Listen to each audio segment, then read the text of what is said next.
Dear student, DJ sir channel के साथ मिलकर कर लीजिए अपने यूपी बोर्ड एग्जामिनेशन की तैयारी, क्योंकि इस बार एग्जाम में बैठने की है आपकी बारी। तो इसी उद्देश्य के साथ हम लोग आज के इस सेशन को स्टार्ट करते हैं अपने नागरिक शास्त्र के बहुविकल्पी प्रश्नों की सीरीज को। क्लास 12 के बच्चे तुरंत जुड़ जाएं, क्योंकि यह जो सेशन है बहुत ही इंपॉर्टेंट होने वाला है और महत्वपूर्ण प्रश्नों को शामिल किया गया है। जो भी वो सभी के सभी आपके बोर्ड एग्जामिनेशन के लिए, प्री बोर्ड एग्जामिनेशन के लिए बहुत ही महत्वपूर्ण है। और अब आपके प्री बोर्ड एग्जामिनेशन का भी डेट धीरे धीरे आ गया है और लग जाइए, क्योंकि याद रखिएगा अभी नहीं तो कभी नहीं। लग जाइए जोरों शोरों से, क्योंकि अब कुछ दिनों के बाद देखिए धीरे धीरे जाड़ा भी बीतने की कगार पर है, जा रहा है धीरे धीरे। अब आपके डेट जो होंगे अनाउंसमेंट होंगे जल्दी ही, और जल्दी आपका देखिएगा टाइम टेबल भी आप लोगों को देखने को मिलेगा। इसलिए अपनी तैयारी को आप तैयार रखिए, क्योंकि अचानक 1 महीने 2 महीने जब सरकार कराएगी ना परीक्षा, तो आप लोगों का हालत ख़राब हो जाएगा। इसलिए वैसा हालत ख़राब ना हो, इसके लिए पहले से ही आपको अपनी तैयारी रखनी होगी, ताकि ऐसी कोई दिक्कत ना आए। तो चलिए आइए स्टार्ट करते हैं महत्वपूर्ण प्रश्नों की सीरीज को। डियर स्टूडेंट्स, पहला हम लोग का जो महत्वपूर्ण प्रश्न शामिल किया गया है, शीत युद्ध वाक्यांश मूलतः संबंधित था। बहुत ही इंपॉर्टेंट शब्द है यह, शीत युद्ध वाक्यांश मूलतः संबंधित था। ऑप्शन नंबर अ जो दिया गया संयुक्त राज्य अमेरिका और सोवियत संघ से, ब जो दिया गया भारत और पाकिस्तान से, स जो दिया गया भारत और चीन से, द जो दिया गया इनमें से कोई नहीं। तो शीत युद्ध वाक्यांश जो था मुख्यतः देखा जाए तो संयुक्त राज्य अमेरिका और सोवियत संघ से संबंधित था। ठीक है, तो पहले प्रश्न का जो राइट आंसर हो जाएगा ऑप्शन नंबर अ करेक्ट हो जाएगा। डियर स्टूडेंट्स, शीत युद्ध पर मैंने बकायदे अपना दीर्घ उत्तरीय प्रश्न भी तैयार कर रखा है।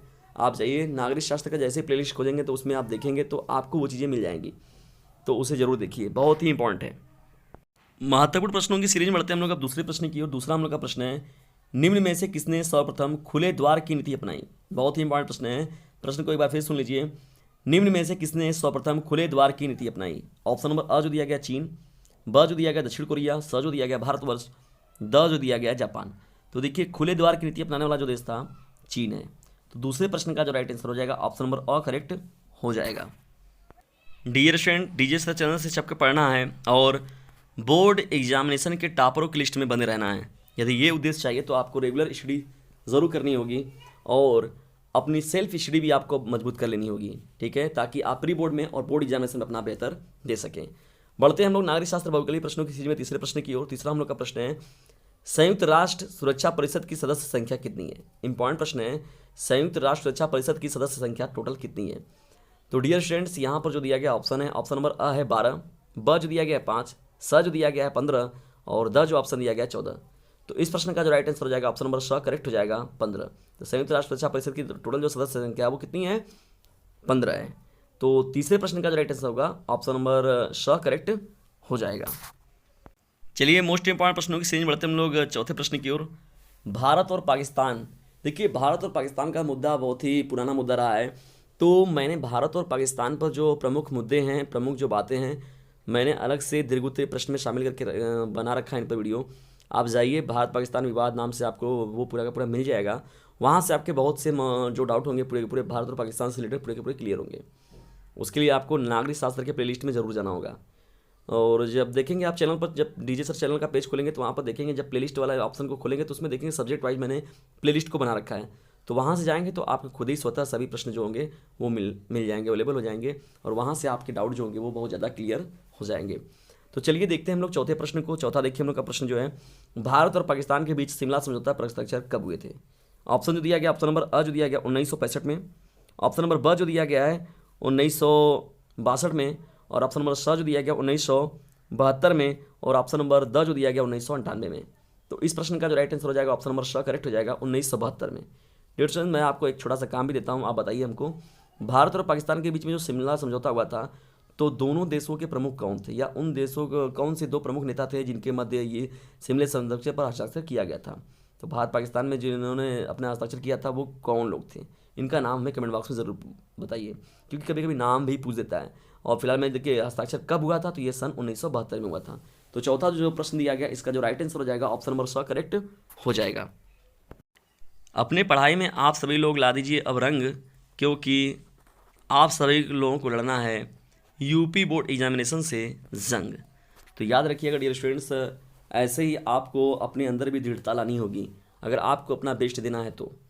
बढ़ते हैं इसी उम्मीद के साथ हम लोग पांचवें प्रश्न की ओर। पांचवा हम लोग का प्रश्न है, संयुक्त राष्ट्र संघ की सुरक्षा परिषद में कुल कितने स्थायी सदस्य हैं। महत्वपूर्ण प्रश्न है, प्रश्न को एक बार फिर सुनिए। संयुक्त राष्ट्र संघ की सुरक्षा परिषद में कुल कितने स्थायी सदस्य हैं? जो दिया गया आपका ऑप्शन है, ऑप्शन नंबर अ है 15, ऑप्शन नंबर ब है 10, ऑप्शन नंबर स जो दिया गया 5 और ऑप्शन नंबर द जो दिया गया है वो 8 है। तो डियर स्टूडेंट्स, यहाँ पर बात हो रही है स्थायी सदस्य की। तो टोटल स्थायी सदस्य संख्या जो होती है वो 5 होती है। तो 5वें प्रश्न का जो राइट आंसर होगा ऑप्शन नंबर स करेक्ट हो जाएगा। देखिए यहाँ पर दो चीज़ें मैं आपको क्लियर कर दूँ। अगर संयुक्त राष्ट्र सुरक्षा परिषद की अगर कुल सदस्य संख्या पूछे आपसे तो आप टोटल जो नंबर बताएंगे वो 15 बताएंगे, लेकिन अगर स्थायी सदस्य संख्या पूछे तो आप 5 बताएंगे, अस्थायी सदस्य संख्या पूछेंगे तो 10 बताएंगे। तो ये 3 आपके महत्वपूर्ण प्रश्न हैं। एक प्रश्न से 3 प्रश्न आपके तैयार होते हैं। तो यहाँ 5वां जो प्रश्न है इसका राइट आंसर जो हो जाएगा ऑप्शन नंबर स करेक्ट हो जाएगा। बढ़ते हैं हम लोग इंपॉर्टेंट प्रश्नों की सीरीज में 6वें प्रश्न की ओर। 6वां हम लोग का देखिए प्रश्न क्या है। अंतरराष्ट्रीय मुद्रा कोष, जिसे हम लोग इंटरनेशनल मनी फंड भी कहते हैं, दोनों भी अगर आपसे पूछा जाए, या IMF भी आपसे पूछ सकता है, के सदस्य देशों की संख्या वर्ष 2016 में कितनी थी? बहुत ही इंपॉर्टेंट प्रश्न है। IMF से पूछ सकता है, अंतर्राष्ट्रीय मुद्रा कोष से भी पूछ सकता है, या इंग्लिश में लिखकर भी पूछ सकता है कि इंटरनेशनल मनी फंड के सदस्य देशों की संख्या वर्ष 2016 में कितनी थी? जो दिया गया आपका ऑप्शन इसमें है 180, ब जो ऑप्शन दिया गया 185, श जो ऑप्शन दिया गया 189 और ऑप्शन नंबर द जो दिया गया 191 में 91। तो देखिए इस प्रश्न का जो राइट आंसर हो जाएगा ऑप्शन नंबर श करेक्ट हो जाएगा 189। IMF जिसे हम लोग अंतर्राष्ट्रीय मुद्रा कोष भी कहते हैं, तो सदस्य देशों की जो संख्या टोटल है 189 है। तो 6वें प्रश्न का जो राइट आंसर हो जाएगा ऑप्शन नंबर श करेक्ट हो जाएगा। और देखिए यहाँ आंकड़ा भी याद रखना है, वर्ष 2016 का हमें देखिए पूछा गया है। तो 6वें प्रश्न का जो राइट आंसर होगा ऑप्शन नंबर श करेक्ट हो जाएगा। चलिए महत्वपूर्ण प्रश्नों की सीरीज में हम लोग स्टार्ट करते हैं अब 7वें प्रश्न को। 7वां हम लोग का देखिए प्रश्न क्या है। द्वितीय विश्व युद्ध के बाद विश्व राजनीति में कौन सी 2 महाशक्तियों का उदय हुआ? देखिए ये इतना पॉपुलर प्रश्न हो चुका है कि ऑटोमेटिक आप देखकर इसका आंसर मार देंगे। तो मुझे उम्मीद है कि आप इसका आंसर स्वयं दीजिए, क्योंकि आप लोगों का भी थोड़ा सा पता चलता रहे कि हाँ वास्तव में स्टडी आपकी हो रही है, कि एकदम एग्ज़ाम आपके नज़दीक आ गया, प्री बोर्ड आपके नज़दीक आ गया, अभी आप लोग मज़ा ही ले रहे हैं। तो कुछ काम आप लोगों को भी छोड़ना जरूरी है, और मैं उन्हीं प्रश्नों को छोड़ता हूँ जो कि बहुत ही ईजिली होते हैं, जिसको आप आसानी से उसका उत्तर बता सकते हैं। तो डियर स्टूडेंट्स, ये प्रश्न देखिए मैंने आपको पहले भी बता रखा है और मैंने पढ़ाया भी है बाकायदा इसको। 7वां जो प्रश्न देखिए है, द्वितीय विश्व युद्ध के बाद विश्व राजनीति में कौन सी 2 महाशक्तियों का उदय हुआ? अ जो दिया गया है ब्रिटेन इटली, ब जो है संयुक्त राज्य अमेरिका सोवियत संघ, स जो है जर्मनी फ्रांस और द जो है जापान उत्तर कोरिया। तो इस प्रश्न का जो राइट आंसर है उसका कमेंट बॉक्स में आंसर जरूर बताएं। और बढ़ते हैं हम लोग अब महत्वपूर्ण प्रश्नों की सीरीज में 8वें प्रश्न की ओर। अपने बोर्ड एग्जामिनेशन की तैयारी का लगा दीजिए अपना पूरा जोर, क्योंकि बोर्ड एग्जामिनेशन का टाइम टेबल जल्द ही आने वाला है आप लोगों की ओर। तो इसी उद्देश्य के साथ आप लोगों को भी पढ़ना पड़ेगा, आप बच नहीं सकते, ठीक है। 2 से 3 महीने 4 महीने का समय है आपके संघर्ष का, उसके बाद तो फिर आपको आनंद ही लेना है। तो इसलिए 3 से 4 महीने आप छप कर अपनी स्टडी कर लीजिए डीजे सर चैनल के साथ। तो आइए हम लोग स्टार्ट करते हैं 8वें प्रश्न को। 8वां हम लोग का प्रश्न है, विश्व व्यापार संगठन निम्नलिखित में से किस संगठन का उत्तराधिकारी है? ठीक है, फिर से सुनिए प्रश्न को। विश्व व्यापार संगठन निम्नलिखित में से किस संगठन का उत्तराधिकारी है? देखिए यहाँ पर जो दिया गया ऑप्शन है, ऑप्शन नंबर अ है general agreement on trade and tariff, ब जो दिया गया है विश्व स्वास्थ्य संगठन, स जो ऑप्शन दिया गया है संयुक्त राष्ट्र संघ विकास कार्यक्रम और ऑप्शन नंबर द जो दिया गया इनमें से किसी का भी नहीं। तो विश्व व्यापार संगठन निम्नलिखित में से किस संगठन के प्रति जिस संगठन के प्रति उत्तराधिकारी है उसका नाम है general agreement on trade and tariff. तो 8वें प्रश्न का जो राइट आंसर हो जाएगा ऑप्शन नंबर अ करेक्ट हो जाएगा। देखिए थोड़ा सा कुछ नाम भी रहता है, अट्रैक्टिव यूनिक नाम लग रहा है। तो 8वें प्रश्न का देखिए जो ऑप्शन नंबर अ दिया गया वो ऑटोमेटिकली यूनिक लग रहा है, और वही आपका जो है इस प्रश्न का राइट आंसर भी हो जाएगा। तो 8वें प्रश्न का जो राइट आंसर होगा ऑप्शन नंबर अ करेक्ट हो जाएगा। चलिए बात करते हैं 9वें प्रश्न की ओर। 9वां हम लोग का प्रश्न जो है, वर्तमान में सार्क देशों की सदस्य संख्या कितनी है? बहुत ही इंपॉर्टेंट प्रश्न है। सार्क के बारे में मैंने पूरा विस्तृत में बता रखा है। सार्क के उद्देश्य क्या है, सार्क में किन देशों को शामिल किया गया, सार्क के क्या जो भी सार्क की टोटल इर्द गिर्द जो आपका मुख्यालय कहाँ है, क्या कैसे है, कैसे ये वर्क करता है, तो मैंने सार्क के बारे में पूरा अपना एक विस्तृत व्याख्यान दिया हुआ है। आप जाइए डियर स्टूडेंट्स, नागरिक शास्त्र के प्लेलिस्ट को खोलिए, वहाँ पर से आपको उसका पूरा का पूरा उत्तर मिल जाएगा, और वो भी सरल भाषा में। 2 बार 3 बार अगर आप उसको सुन लेते हैं तो आपको दिमाग में तो वैसे ही फिट हो जाएगा, फिर वैसे ही देख के आप पूरा का पूरा लिख दीजिएगा अपने बोर्ड एग्जामिनेशन में, प्री बोर्ड एग्जामिनेशन में, क्योंकि अभी नहीं तो कभी नहीं। 9वां हम लोग का प्रश्न है, वर्तमान में सार्क देशों की सदस्य संख्या कितनी है? ऑप्शन नंबर अ जो दिया गया 7, ऑप्शन नंबर ब जो दिया गया है 8, ऑप्शन नंबर स जो दिया गया है 9, ऑप्शन नंबर द जो दिया गया है 10। तो इस प्रश्न का जो राइट आंसर हो जाएगा ऑप्शन नंबर ब करेक्ट हो जाएगा 8। ये वर्तमान में जो सार्क देशों की सदस्य संख्या टोटल जो है वो 8 है। डियर स्टूडेंट्स, कमेंट बॉक्स में हमें उन 8 देशों का नाम बताइए जो कि सार्क देशों के नाम से जाने जाते हैं, या सार्क देशों की जो टोटल लिस्ट है 8 देशों की, उसका लिस्ट हमें ज़रूर भेजिए लिख कर। आप कमेंट बॉक्स में भी हमें इसका आंसर ज़रूर दें, मुझे इंतजार रहेगा आपके प्रश्नों के जवाब का, क्योंकि ये पता चलता है कि आप भी कितने ज़्यादा एक्टिव हैं। कमेंट बॉक्स से देखिए ये होता है कि एक वार्तालाप का होता है। हम लोग अपने क्लासेज में जब क्लासेज लेते हैं, हम लोग अगर ऑफलाइन लेते हैं तो वहाँ पर तो पूरा का पूरा इंटरेक्शन हो जाता है, लेकिन जब हम लोग ऑनलाइन शेड्यूल करते हैं तो वहाँ पर हम लोग के मध्य जो इंटरेक्शन नहीं हो पाता है।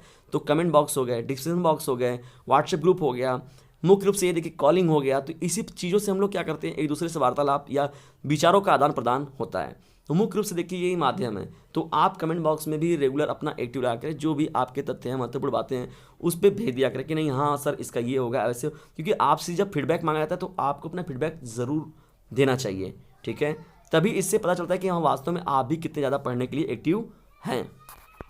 चलिए इंपॉर्टेंट प्रश्नों की सीरीज बढ़ते हैं हम लोग 10वें प्रश्न की ओर, और आज के इस सेशन का हम लोग का ये अंतिम प्रश्न भी है और इंपॉर्टेंट प्रश्न है। प्रथम गुटनिरपेक्ष सम्मेलन कहाँ हुआ था? बहुत ही इंपॉर्टेंट प्रश्न है, और मेरे जो अदर विकल्पी प्रश्न भी जो बनाया गया मैंने उसमें भी इस प्रश्न का उत्तर दे रखा है। प्रथम गुटनिरपेक्ष सम्मेलन कहाँ हुआ था? ऑप्शन अ जो दिया गया जापान में, ऑप्शन नंबर ब जो दिया गया बेलग्रेड में, सी जो दिया गया क्यूबा में, द जो दिया गया है अफ्रीका में। तो इस प्रश्न का जो राइट आंसर हो जाएगा ऑप्शन नंबर ब करेक्ट हो जाएगा, बेलग्रेड में। तो प्रथम गुटनिरपेक्ष सम्मेलन का जो आयोजन हुआ था वो बेलग्रेड में हुआ था। 10वें प्रश्न का जो राइट आंसर हो जाएगा ऑप्शन नंबर ब करेक्ट हो जाएगा। डियर स्टूडेंट्स, ये रहे 10 नारी शास्त्र के महत्वपूर्ण बहुविकल्पी प्रश्नों की सीरीज। उसके अलावा भी मैंने देखिए कम से कम आपको कई बहुत ही महत्वपूर्ण बहुविकल्पी प्रश्नों की सीरीज तैयार कर रखी है पहले से ही नागरिक शास्त्र के, उसको जाके जरूर देखिए। वो सभी जो प्रश्न है बहुत ही मोस्ट इंपॉर्टेंट है, और साथ ही साथ अति लघु उत्तरीय प्रश्नों की सीरीज जो है, लघु उत्तरीय प्रश्नों की सीरीज जो है, विस्तृत उत्तरीय प्रश्नों की सीरीज जो है, अभी देखिए फिलहाल में जो वर्क हो रहा है बहुविकल्पी प्रश्नों की सीरीज का सब्जेक्ट वाइज जो है, जो मोस्ट इंपॉर्टेंट आपके बहुविकल्पी प्रश्नों की सीरीज है उन पर अभी कार्य हो रहा है, ठीक है। और मैंने पहले भी व्याख्यान अपने दे रखे हैं, आप उनको जरूर देखिए और उसे अपने फ्रेंड सर्कल में शेयर भी जरूर कर दिया, क्योंकि याद रखिएगा sharing is the best way of learning. मेरे मदद के रूप में अगर आप करना चाहते हो तो बस मेरी वीडियो का लिंक जो है वो अपने क्लासमेट पर या अपने आपके जो भी मित्र जो कि प्राइवेट फॉर्म से पढ़ रहे हैं तो उन पर इस वीडियो का लिंक शेयर ज़रूर कर दिया करें। बस यही मेरी फीस होगी। तो ये 10 प्रश्न महत्वपूर्ण प्रश्नों की सीरीज आपको कैसी लगी इसके बारे में भी कमेंट बॉक्स में ज़रूर बताएं। और साथ ही साथ आप हमारे जो व्हाट्सएप ग्रुप को मैंने नंबर बता रखा है 950 690 227, उसे भी ज्वाइन कर लें, क्योंकि यह नंबर जो होगा आपके लिए बहुत ही जो सहायक सिद्ध होगा। और इसको जो मैंने बना रखा है पहले से ही अब की बार बोर्ड पर वार, तो इसको सार्थक सिद्ध करने में के लिए, इसकी सिद्धि को प्राप्त करने के लिए आप सभी लोगों को भी अपना सहयोग जरूर देना होगा। तो मिलते हैं अगली वीडियो में, तब तक के लिए अब take care, good bye dear students, और अपनी स्टडी को नियमित रूप से आप जारी रखिए। Thanks for watching this video.